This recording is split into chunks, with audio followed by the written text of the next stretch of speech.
Hi, everybody. I'm Dawn Zoldi, your host of the Full Tilt podcast. And TILT is an acronym because we love those, right? Tech Industry Leadership Talks.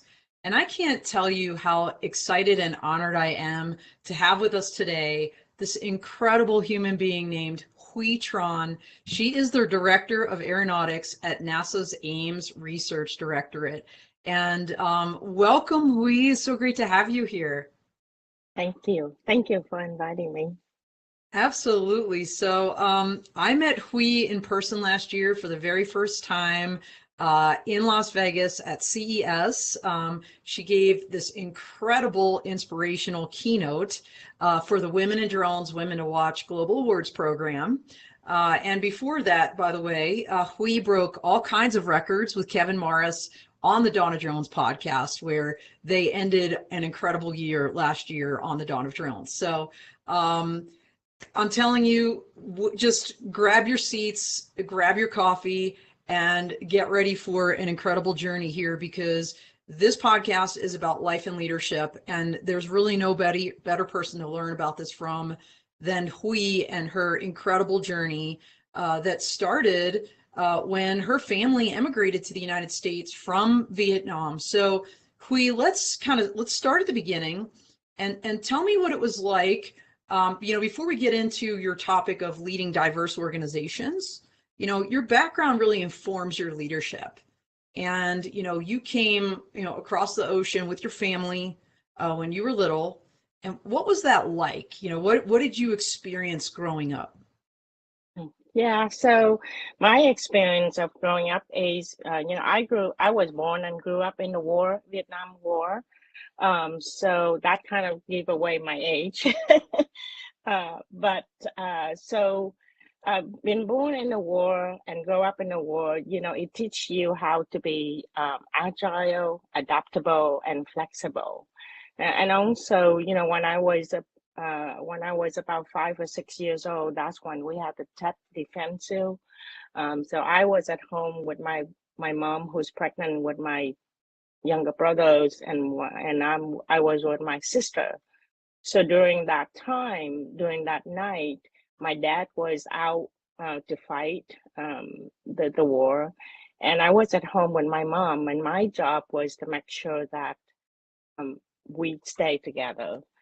We go into the bunker when we hear the first mortar that hit, and then as our little house get destroyed, we have to run to another one. And I remember, at early as that, I had to find a way to, that lead my sister, my younger sister, to safety with my mom. So, that kind Wow. of grow up help you a little bit on, taking charge the time that needed to be, taking instruction when it time, that's what my dad told us to do. So, so growing up that way. And then when we left Vietnam on a boat to Indonesia, refugee camp, when you get there, we were the first few boats that settled the refugee camp.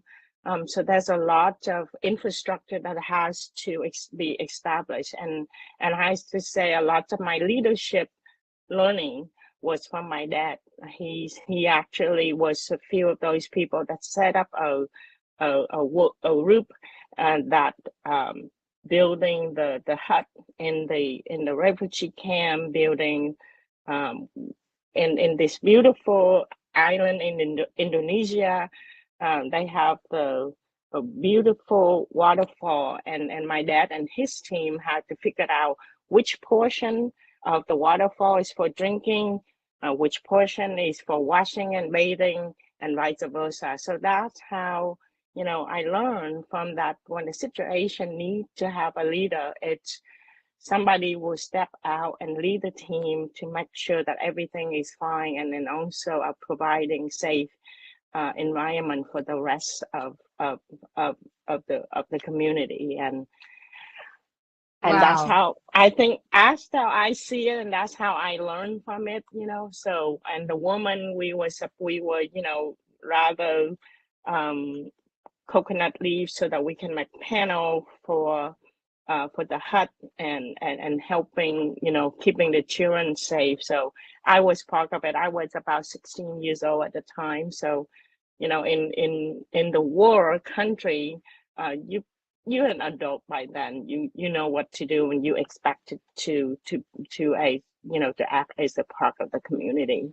Wow, I just got chills listening to you. I mean, I think you just said you were like 6 years old leading your mother, your pregnant mother and your little sister, kind of to safety, right? And then you get to Indonesia and you're watching your dad build infrastructure and he's focused on safety and you're helping build huts and infrastructure. And, this word safety, as I'm listening to you, really ties, I think, deeply into your leadership style and this idea of building diverse organizations, because to be able to do that, I think you really need to be able to create a safe space. And just by listening to you, I better appreciate and understand why this is so important to you, and how you personally are able to build those kind of safe spaces. So let's talk about, so you're 16 years old, you're in Indonesia, and you're watching your dad, obviously sparking interest maybe in your brain,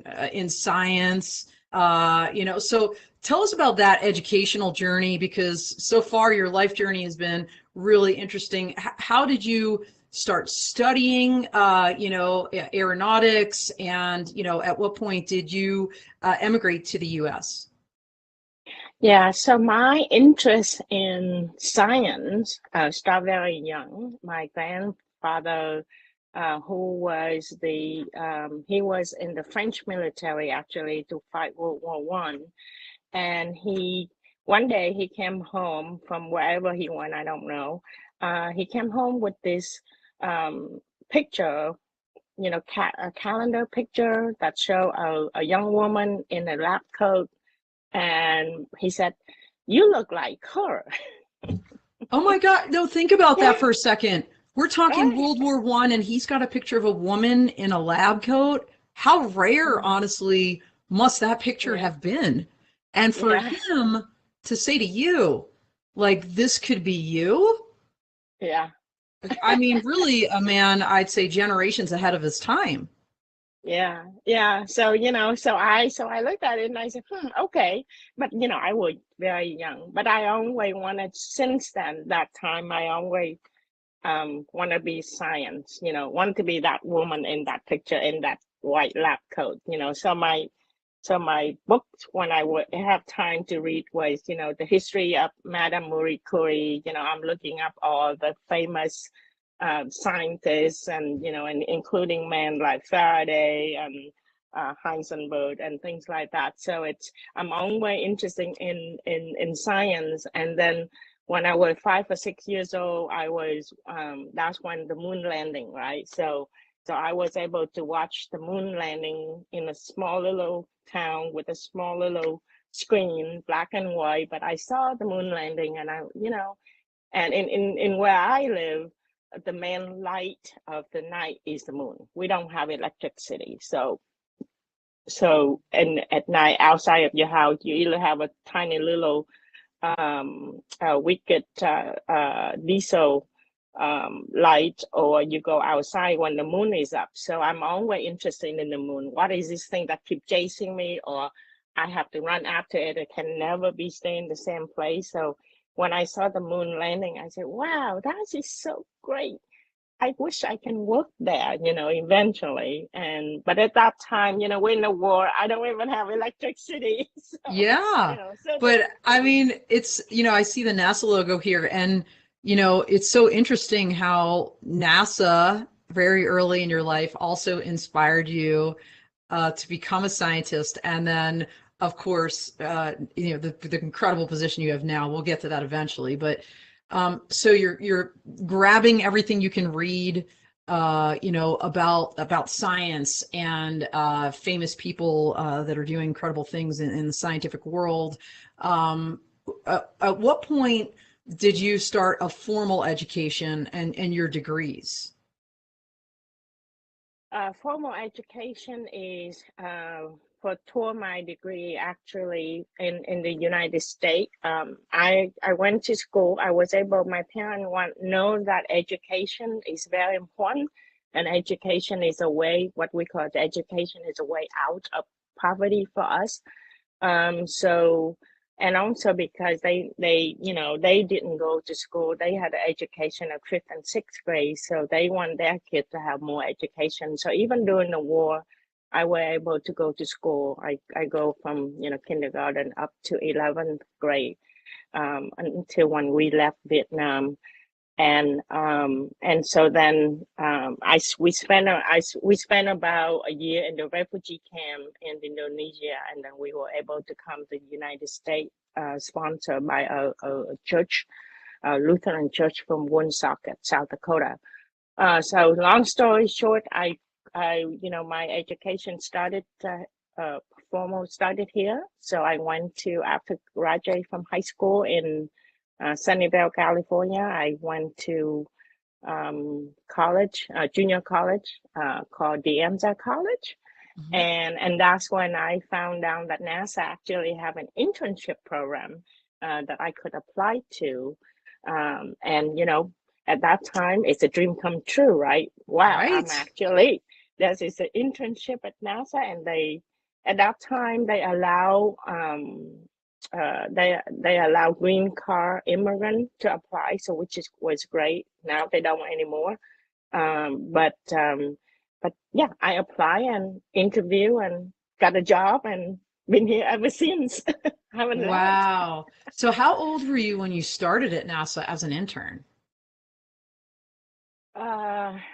So I started in 1982. So it was about 18 years old or so. Wow. And I think we may have a picture around this time. I'd love to show that now. So this is kind of your early years, your early career. Look at this. I love it. So tell us about those first years at NASA. Like, what were you doing as an intern? And I assume you were also simultaneously pursuing your degree. Yeah. I go to school full-time, working part-time. And the reason that I have to work is because we needed to help my parents with putting food on the table.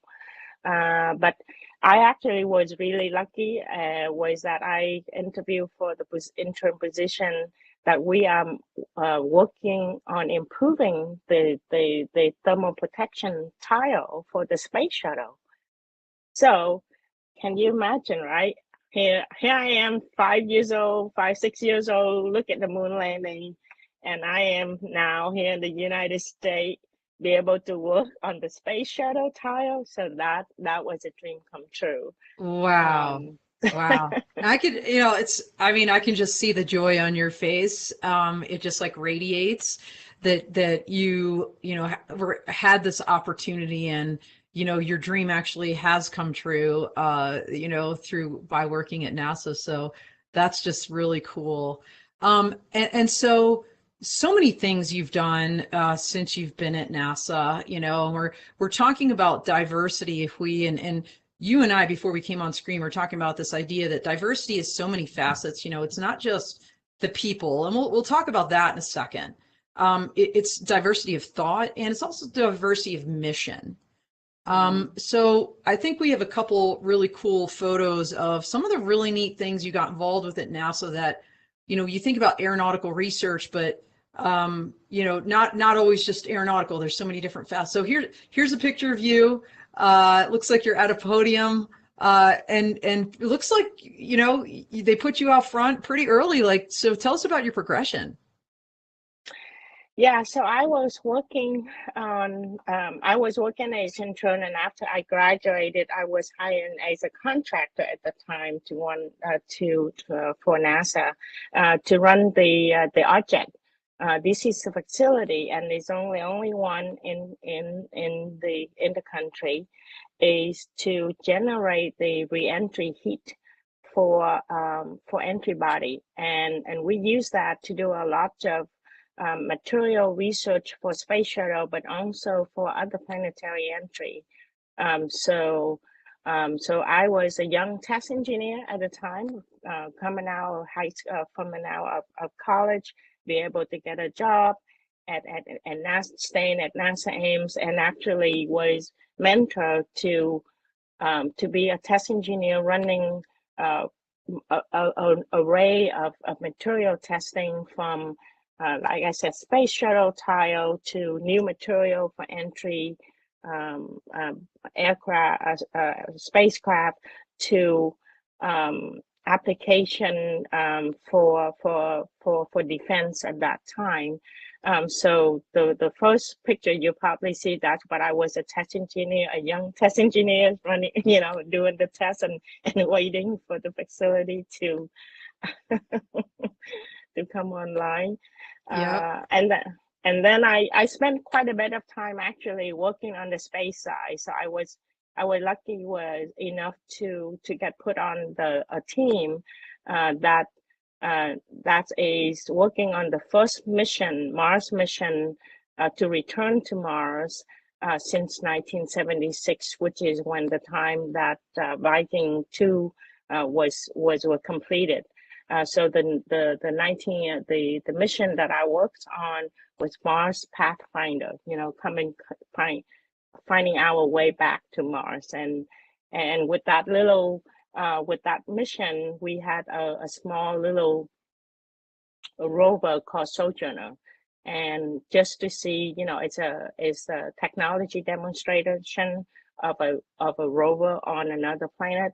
And I was really lucky to be able to put on the team that brought back the production of the heat shield material that at the time Martin Marietta developed, and brought it back, and then be able to work with the manufacturing with Lockheed Martin to have the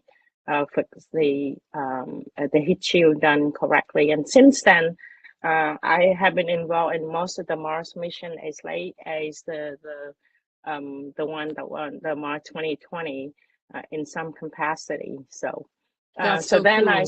yeah. I was going to say, it's somewhere along the way you received at least one patent, I think, in like a major, let's call it a major award, related to, I think it's related to the heat shield work that you did. Can you tell us what that was? Yeah, so while I was working for Mars mission, we're also looking for sample return mission.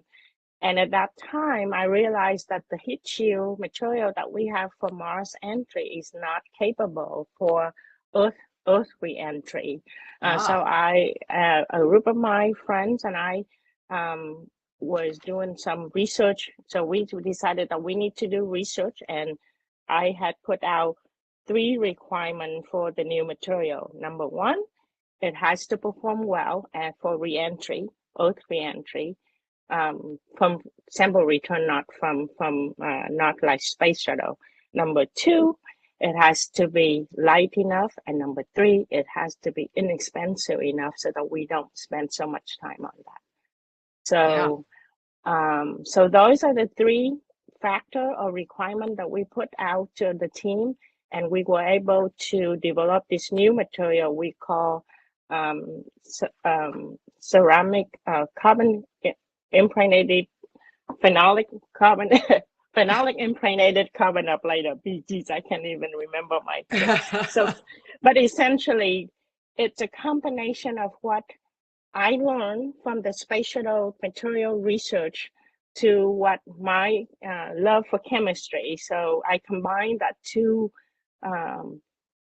interest area of my career into one. Essentially, you're taking a very light fibrous tile, either carbon or ceramic.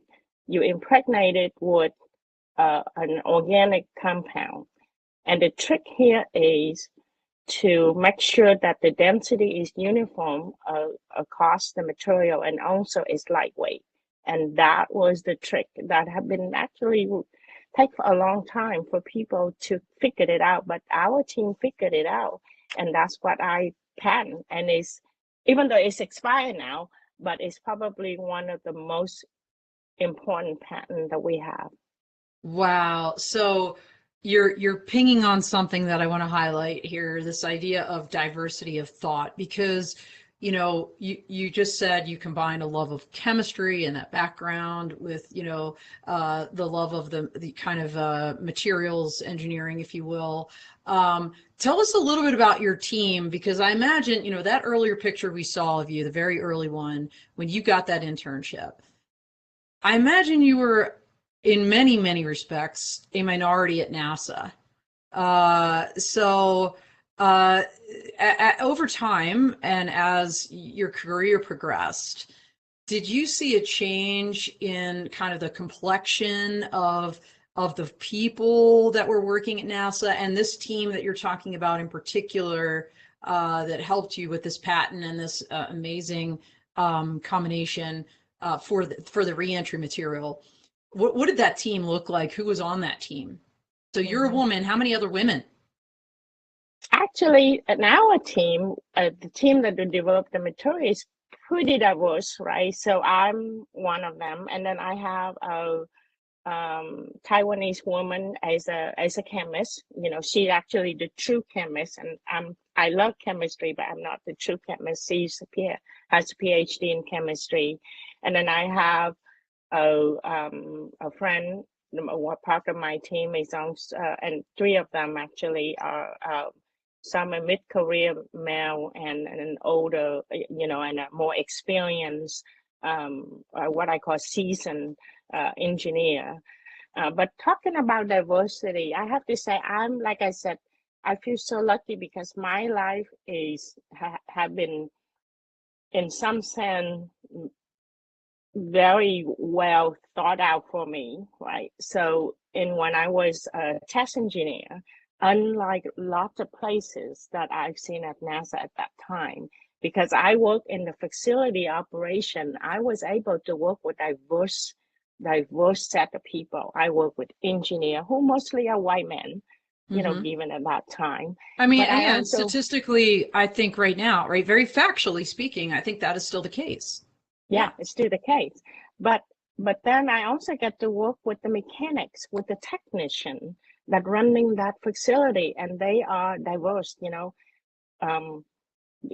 have one of the lead mechanics is a woman, and we have an Italian is another mechanics.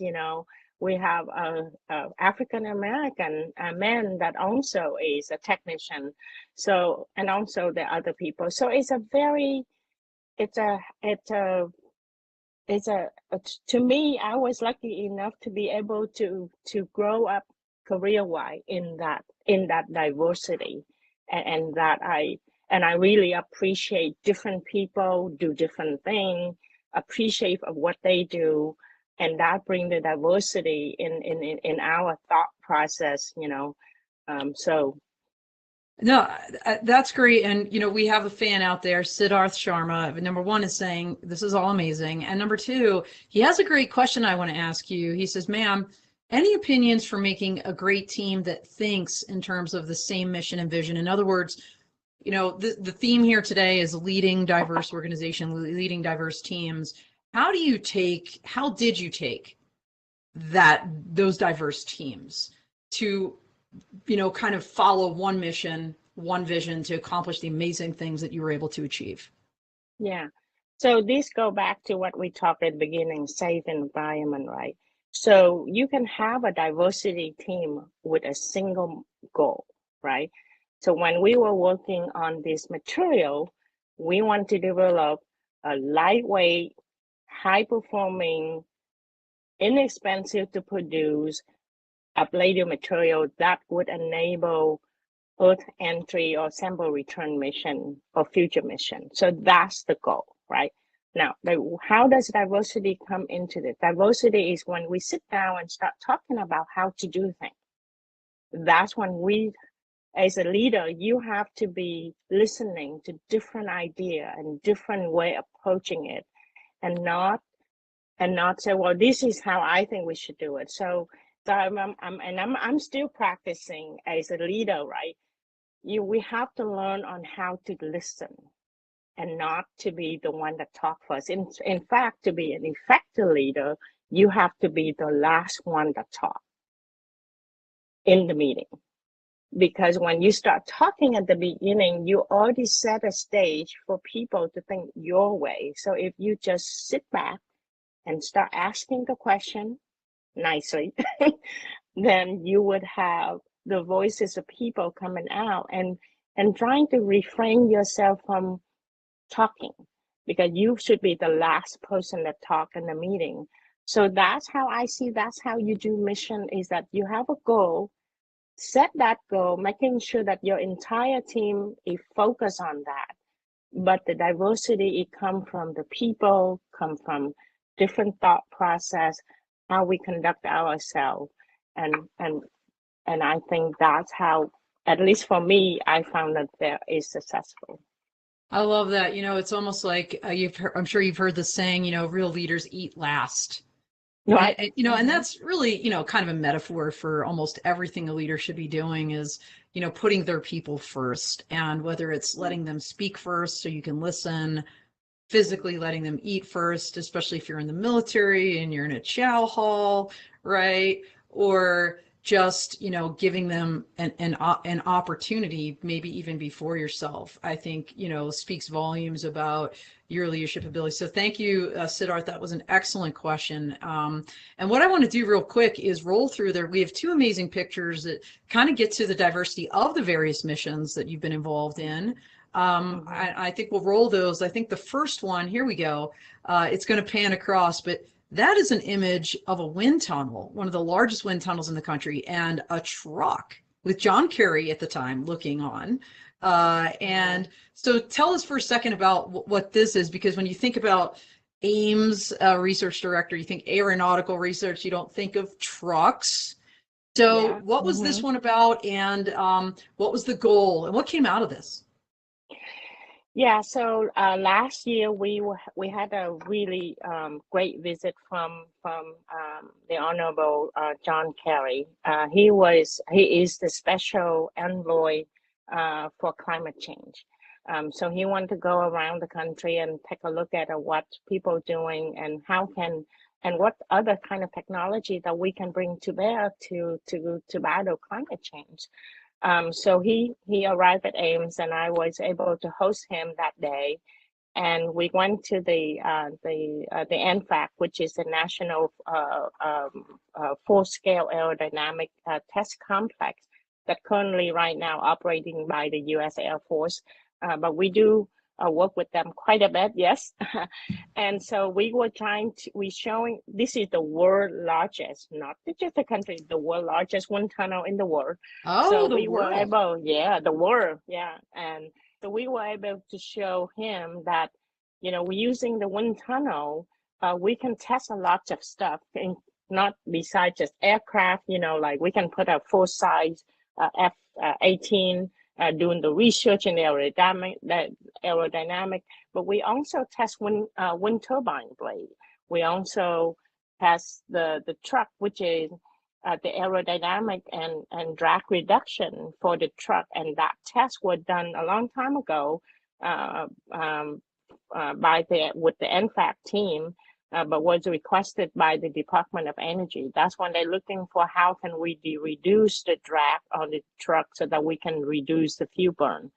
And if you go to see one of those, long distance truck, and they have those fairing at the bottom of the box, and then some fairing in the back, that those kind of feature now was because of the research that DOE was looking at, and the NFAC was part of that testing just to see how can we do that. So but it showed the diversity in our mission, from aircraft testing to wind turbine to just a normal thing that we see every day on our freeways, which is cargo truck. So. Well, and I believe you also been, I mean, you're tackling the toughest problems, not just, as you said, for the country, but for the world. For the past year, maybe two, with climate change, frankly. The world has literally been on fire, Huy, and we both know it. And so you've been involved in wildfire research. So I know you've got a really cool picture here of you. It's panning in, you in a helicopter. So first of all, Wow, cool. And Yes. second of all, so tell us about like the wildfire research that you're doing there and when you were talking about diverse missions. Yeah. So actually, so we started this idea because at NASA, and especially at NASA Ames, we're doing a lot of research on air traffic management. So our history go back 30, 40 years of working on technology that we can transfer to the FAA to help the aircraft controller, the controller to how to manage aircraft safely and reduce the workload and increase capacity, but also to looking at way to reduce fuel burn. How many of us sitting at the tarmac and waiting for takeoff time, right? When you're Right, sitting at the tarmac, you expanding a lot of fuel. So therefore you emit a lot of CO2 into the air.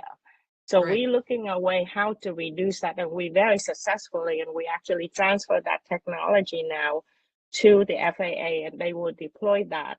But also, when you come in, whenever you come in and land, used to in the past, you have to do a stair step, and NASA technology actually allow you to do an efficient descent. So then you don't burn so much fuel, because whenever you do a stair step descent, you rev up your engine, burn a lot of fuel, slow it down. So that's not efficient. Yeah. As I talked to you in the past, we done also air traffic management for drone, which you are in Right, that right. community, Dawn of right? drones right Right, here. yeah, right. Which is which have a different paradigm than the commercial right now. So we applied that same framework and see what we can do to help firefighting community Yeah. to do air suppression better. So we started a project about 2-3 years ago called Stereo, and which means that we are developing an airspace management system that would allow the air boss to see all the aircraft in the air while they doing their firefighting. If the drone fly, the other aircraft can fly. So can we do something to allow them all flying at the same time? So Very the cool. picture that you see was at our visit to Cal Fire in Los Gatos, and they was really nice to host us for a couple of hours, because what we want to do is understanding what their need, right? What that community need, and see Yes. what we can do to help them. And that's this is it's not a joke, but as I said, on that aircraft, it's a Huey 60, Yep. UH-60. The last time I seen that kind of aircraft was in Vietnam, is in green. And Oh, wow. And there you were flying on it with, as part of NASA, part of your yeah, dream. I mean, yeah, just kind of coming full circle. It's just unbelievable. And, just again, listening to you, like this is leadership in action because you physically went to a stakeholder in California to listen to them as to what their needs were. I mean, Hui, I don't know how many times, just being in the commercial industry now, mostly with UAS, but other advanced tech, you see these companies creating solutions in search of a problem. I think the companies that really do well are those that go to various stakeholders, or where the stakeholders come to a company and say, here's our issue. Can you help us resolve this? Right? Because now right. you've got a marriage between the problem and the solution. And, Yeah. so that's great stuff. We somehow we only have 10 minutes left. I honestly could talk to you all day long. And by the way, everybody, I wanted to say we may not get to cover all the same ground in Hui's keynote speech at CES, which was in January of this year. If you go to P3 Tech Consulting's Instagram account, you can find that video and watch the entire ceremony, including Hui's keynote, which I highly commend to your attention. So again, not a plug for my Instagram necessarily. That video just happens to dwell there, and it's amazing. If you want to continue to be inspired after you hang up here, go back and watch that. And by the way, before you hang up, if you haven't subscribed to the Full Crew and Full Tilt, please do that. We have the little subscribe thing, and then the bell will give you notifications of when, the next episode and what's coming up. So please do that. We really appreciate it. I want to kind of dive a little bit deeper, Huy. I mean, because in your keynote, you talked about your internship programs that you created, probably maybe inspired by what you were able to take part in as a younger adult. You talked about these teams of women that you've created at NASA, and you used the word mentorship earlier. I know that's something that you were a beneficiary of, and certainly you pay that forward on a daily basis. I want to talk a little bit more, let's just say esoterically, about some deeper thoughts on leadership before we kind of end our talk, and then we'll do a quick lightning round at the very, very end. But with everything you have going on, and this is something I like asking everybody because it's something that's so hard to achieve, this word balance. I mean, in your life, the diverse missions, the diverse people, the diversity of thought that you're bringing on into your life every day, and I imagine the hours you're working. Do you have any tips for folks about how to try to, in the midst of all of that, achieve some balance in your life? Well, if I say I have a balanced life, it's probably not true. But everybody says that. That's doing great. It's when people said, "Yeah, I can balance all this." I don't really believe it, But however, you can try. You have to set the goal for what you wanted to do. Like I said, I love my job, so I get up in the morning, I work, I think about my job, and, beside my family, raising the family when they were young, and now they're adults, so I don't need to worry about that much anymore. But, balancing is, to me, it depends on what you want to do. If you're too tired or you're too wound up, probably you need to go for a walk. And that's what we actually do. My husband and I, actually, during the pandemic, we be able to go for a walk together, 3 miles every day, walking, no talking during walk, really just time to think about what happening. I like to go walking, and most of the time, actually, I walk by myself because I need some time down, away from everybody talking at me, but also picking up, habit, hobby. I love to cook. I can cook.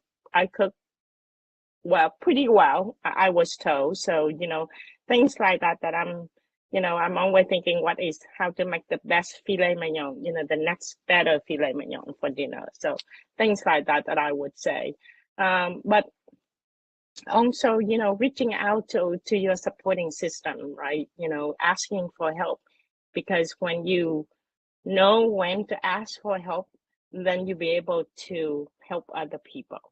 So that is so important, because people are always thinking, oh, you have to help somebody out all the time. So, no, you got to learn when you need help, and then you ask for help. Then you'll be able to help other people too. So yeah, we try, right? We all of us have very busy life with family, work, whatever in the past, in your life. It's hard to balance, but sometimes just take, an hour of the day, go for a walk, or do whatever that you like to do. Play tennis. I don't know. No, I love that.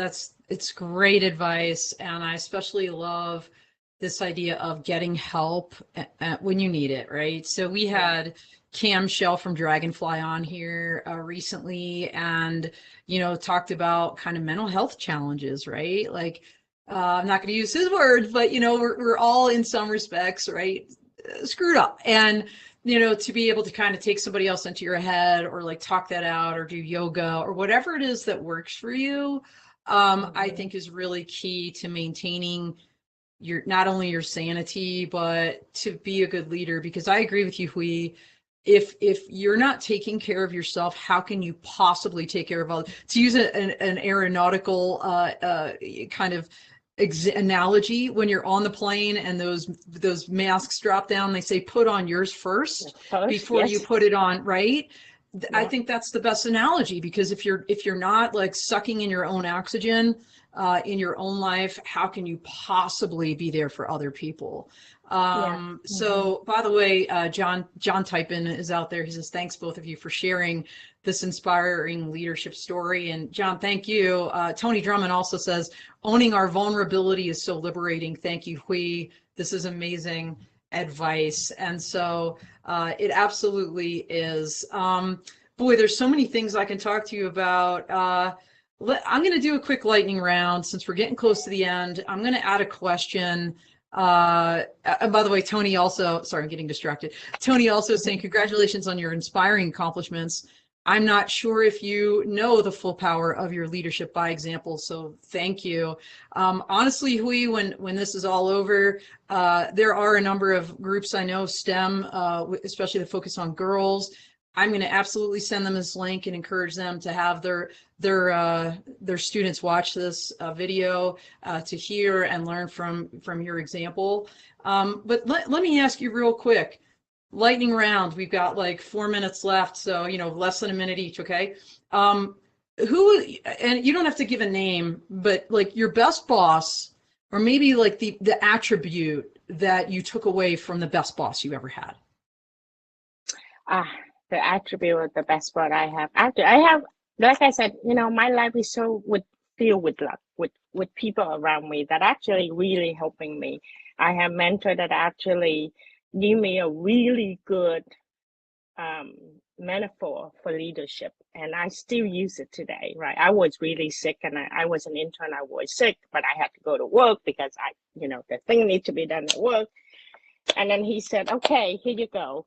He said, he said, if you fill a bucket full of water, then let it settle, and then put your palm print on it.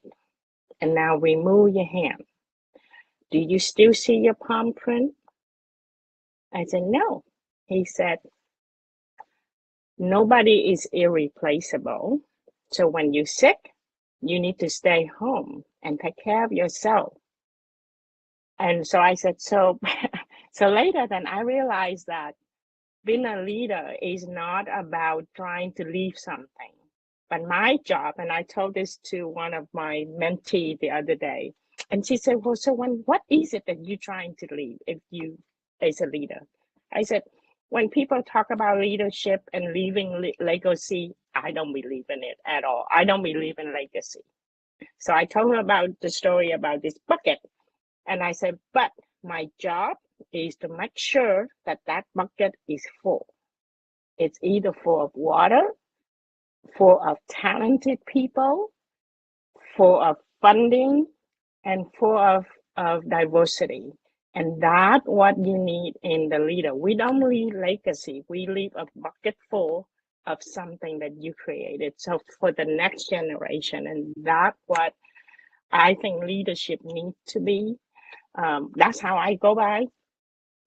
Right? I love that. And I honestly, I would always say to my people too, similarly, I love the bucket story and the analogy. I used to say, leave the place better than you found it. That's it. Exactly. How many times did you get a bucket full of what when you took over something? And or like you walk in and the desk is full of literally of garbage, like you didn't even clean out your office that I was moving into. Seriously?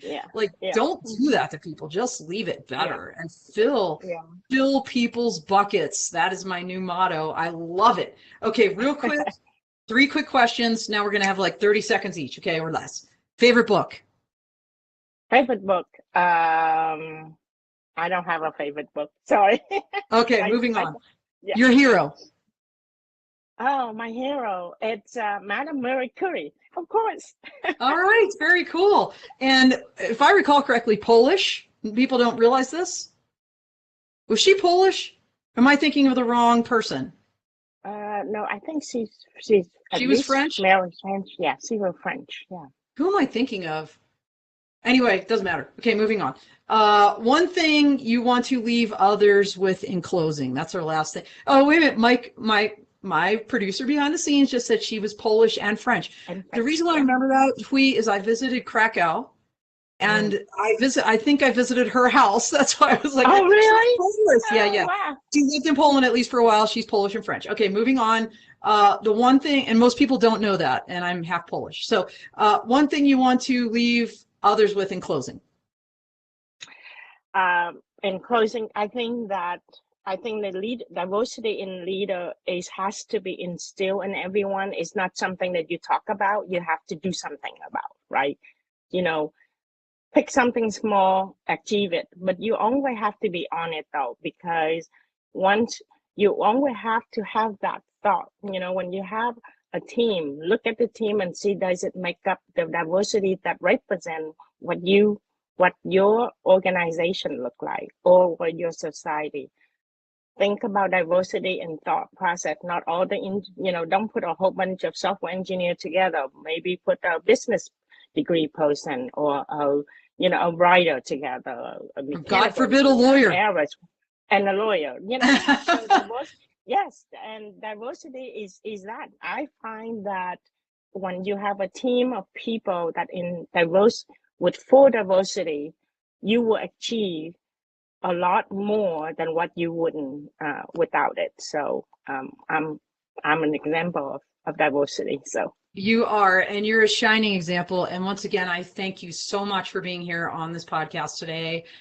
We are out of time, so thank you very much. And I look forward to having you on the Dawn of Drones again at the end of this year, and hopefully seeing you in Vegas in person again at CES with Women in Drones. So that is all she wrote, everybody. We are out here.